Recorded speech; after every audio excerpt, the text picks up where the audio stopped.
अजय देवगन और किचा सुदीप के भाषा विवाद में अब कंगना रनौत की भी एंट्री हो गई है।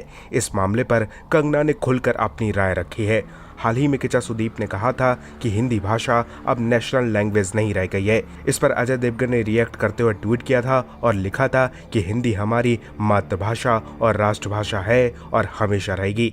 इस विवाद पर हर कोई अपनी राय रख रहा था, लेकिन अब कंगना ने जो कहा है उसे आपको जरूर ध्यान से सुनना चाहिए। तो हमारा जो भी हमारा सिस्टम है, सोसाइटी है, उसमें of course we are a country of lot of diversity और लैंग्वेजेस एंड कल्चर्स, एंड हर एक का एक जन्मसिद्ध अधिकार है कि वो अपने, चाहे मैं पहाड़ी हूँ, मैं अपने कल्चर पे, अपनी लैंग्वेज पे गर्व महसूस करूँ।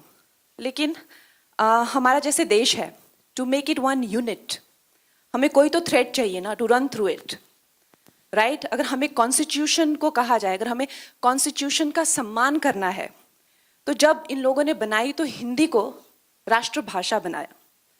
अब जब आप कहते हैं कि मुझे as Tamil is actually older than Hindi, लेकिन उससे भी ओल्डर है संस्कृत। अगर आप मुझसे मेरा बयान पूछना चाहते हैं तो I think the national language should be Sanskrit, क्योंकि कन्नड़ा से तमिल से लेके गुजराती से लेके हिंदी सब उसी के से आई हुई हैं। तो संस्कृत को ना लेके हिंदी को क्यों बनाया, उसका जवाब मेरे पास नहीं है, राइट। वो उस टाइम के लिए हुए डिसीजंस हैं। लेकिन जब खालिस्तान की मांग होती है, जो वो कहते हैं कि हम हिंदी को नहीं मानते हैं, तो जब युवाओं को भटकाया जाता है, it's not about that, they are denying the constitution, you understand that. तो जब आप कहते हैं कि मुझे तमिल, वो तमिल का भी मूवमेंट हुआ था, they wanted a separate nation. जब आप कहते हैं बंगाल रिपब्लिक की मांग करते हैं और कहते हैं कि I don't consider Hindi as a language, then you are not denying Hindi, what you are denying is Delhi being the centre of the government, understand. So इस चीज के बहुत ज्यादा लेयर्स हैं। तो जब आप इस चीज पे बात करते हैं तो आपको इन सब लेयर्स का अंदाजा होना चाहिए। तो जब आप हिंदी को डिनाई करते हैं, तो जो भी हमारा कॉन्स्टिट्यूशन है, दिल्ली की सरकार को आप डिनाई कर रहे हैं, राइट। एम आई राइट और wrong?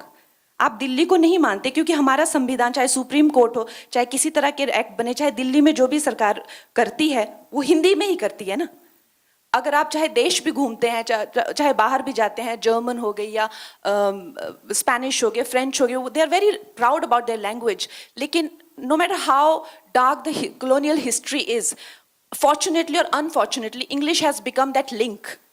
Today, even within the country, we are using English as the link to communicate. Should that be the link, or should Hindi or Sanskrit be that link, or Tamil? We have to decide that. We have to take that call. So keeping all these in mind, a decisive call should be taken. As of now, Hindi संविधान में हिंदी राष्ट्रभाषा है। तो जो अजय देवगन जी ने कहा कि हिंदी राष्ट्रभाषा है, तो उन्होंने वो गलत नहीं कहा। अगर आप मेरी पूरी बात का निचोड़ सिर्फ यही सुनेंगे तो वो आपकी कमी है। लेकिन अगर कोई ये कहता है कि Kannada is older than Hindi and so is Tamil, तो वो भी गलत नहीं कह रहे हैं। अगर मेरे हाथ में होगा तो I think Sanskrit is the legitimate language, जिसके से जर्मन भी आई हुई है, इंग्लिश, फ्रेंच, सब संस्कृत से स्टेम आउट हुए हैं। Why don't we have Sanskrit as the national language? Why it is not mandatory in schools? I don't know that.